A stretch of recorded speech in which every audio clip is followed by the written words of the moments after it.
Bienvenidos nuevamente a Caso Real, mi nombre es Des y en este nuevo video estaré discutiendo el asesinato de la pequeña Elizabeth Olten, quien en el 2009, a sus 9 años, fue reportada desaparecida en la ciudad de St. Martins, Missouri. Su cuerpo fue encontrado 2 días más tarde en una tumba cerca de su casa. ¿Y quién fue responsable o cómo fue que sucedió esto? Quédate pendiente para que conozcas todos los detalles.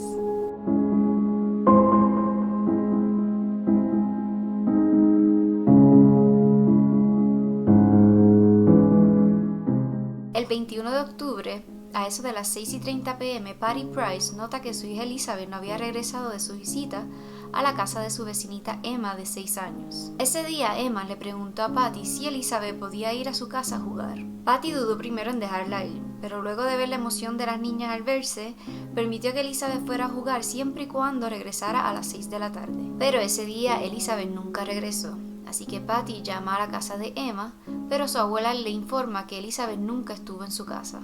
Patty entonces llama al celular de Elizabeth, pero sale el mensaje de voz. Patty entonces decide contactar la oficina del alguacil y reportar a Elizabeth desaparecida. La policía llegó en 15 minutos e inmediatamente entrevistaron a la abuela de Emma, pero ella volvió y recalcó que Elizabeth nunca estuvo en su casa. Ya para las 10 p.m. los oficiales habían creado varios puestos de control para entrevistar a residentes del área y tenían helicópteros y perros buscando en las áreas cercanas y hasta buzos buscando en los lagos y ríos.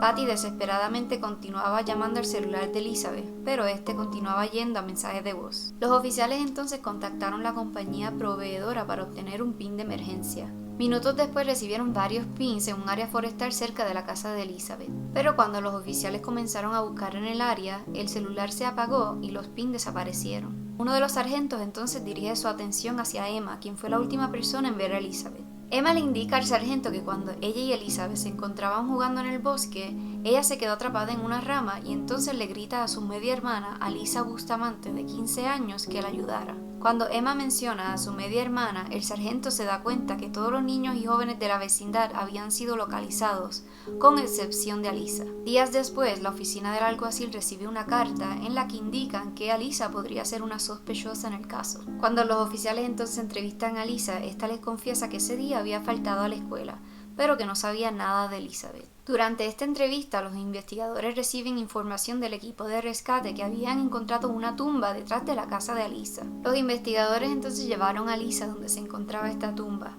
y ella les dijo que simplemente le gustaba excavar tumbas para enterrar cualquier animal muerto que se encontrara en el bosque. Pero esta tumba estaba vacía. Ya con esas sospechas, los oficiales obtuvieron una orden judicial para poder investigar la casa. En el cuarto de Alisa, los investigadores encontraron varios escritos perturbadores en la pared, incluso algunos escritos con sangre. También encontraron escondido su diario, donde pudieron leer más escritos perturbadores como la idea de prender una casa en fuego con personas adentro. El último escrito del diario tenía fecha del 21 de octubre del 2009, el día en que desapareció Elizabeth. Pero este escrito no se podía leer porque Alisa le había garabateado encima. Para poder descifrar ese mensaje, los investigadores tuvieron que usar métodos de contraluz y luz azul. Y esto, traducido, era lo que decía el escrito.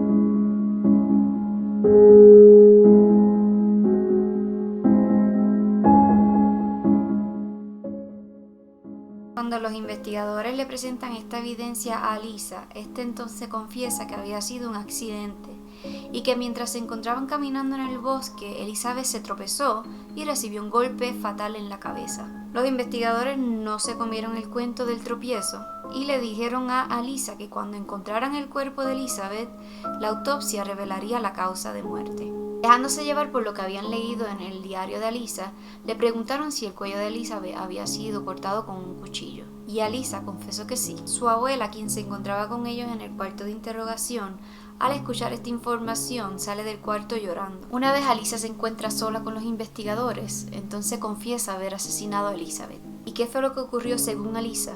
El 16 de octubre, Alisa tuvo libre en la escuela y aprovechó ese día para excavar 2 tumbas. 5 días después le pide a Emma que invite a Elizabeth a jugar. Cuando Emma llega con Elizabeth, Alisa le dice a Emma que regrese a la casa y se lleva a Elizabeth de la mano al bosque con la excusa de enseñarle algo. Una vez llegan al lugar donde se encontraba una de las tumbas, Alisa comienza a estrangular a Elizabeth varias veces, la apuñala de 6 a 7 veces, le corta su cuello y luego la entierra.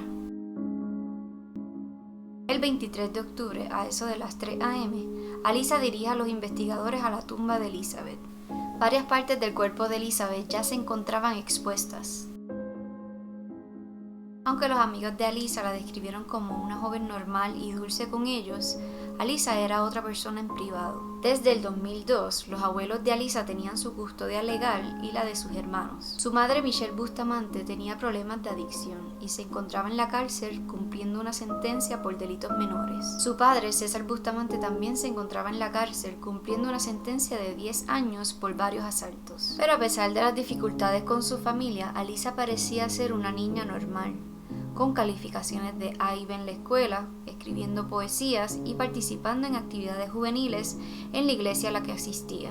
Aún así, en el 2007, intentó cometer suicidio. Luego de ser internada en un hospital psiquiátrico por varios días, fue dada de alta con antidepresivos. Pero Alisa continuó con el hábito de cortarse y frecuentemente le enseñaba las heridas a sus amistades. En las redes sociales, Alisa mostraba su lado oscuro con más frecuencia. En su cuenta de YouTube describió sus pasatiempos como asesinar y cortarse. En su cumpleaños número 15, una de las mejores amigas de Alisa recuenta que ella le comentó que a menudo se preguntaba a sí misma cómo sería asesinar a alguien y tener ese tipo de poder de quitarle la vida a una persona. El 21 de octubre, Alisa sació esa intriga con Elizabeth Olten, quien al parecer fue un objetivo fácil y al alcance. Alisa fue acusada como adulto con asesinato en primer grado. La autopsia de Elizabeth confirmó que murió por estrangulación. El 20 de noviembre fue ingresada a un hospital psiquiátrico para una evaluación mental, luego de que su defensor informó que presentaba señales de ansiedad y depresión severa. Alisa intentó cometer suicidio en la cárcel utilizando sus uñas y fue puesta bajo supervisión. Luego de 2 años y 4 meses se estableció el día del juicio, pero los defensores de Alisa presentaron una moción para suprimir su confesión, ya que bajo la ley de Missouri, algunas de las preguntas hechas durante su interrogación no eran permitidas hacerse a las adolescentes. El juez accedió a esta moción, y además la Corte Suprema de los Estados Unidos no permitía sentencias de por vida sin libertad condicional a adolescentes. Así que la confesión de Alisa nunca fue utilizada en corte. Los fiscales entonces presentaron un acuerdo, un cargo de asesinato en segundo grado con sentencia de 10 a 30 años de cárcel o de por vida con libertad condicional. Los defensores aceptaron este acuerdo. Antes de ser sentenciada, Alisa se dirigió a la familia de Elizabeth y les pidió perdón por lo cometido. En febrero del 2012, Alisa fue sentenciada de por vida por el asesinato de Elizabeth Olten y 30 años adicionales por acción criminal armada con libertad condicional. Bajo la ley de Missouri, Alisa tendría que cumplir un mínimo de 35 años para ser elegible a libertad condicional. En el 2015, la madre de Elizabeth declaró que la sentencia no fue suficiente y demandó a Alisa por daños en una muerte injusta.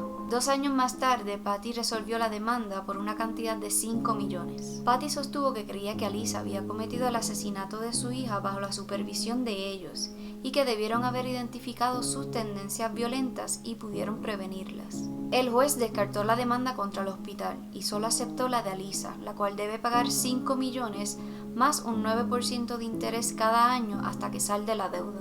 Y así una joven de 15 años pasará más de 30 años en la cárcel por la intriga de asesinar a alguien.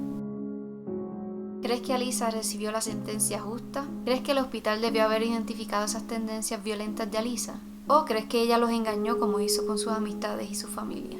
Gracias una vez más por vernos, yo los veo pronto en el próximo video.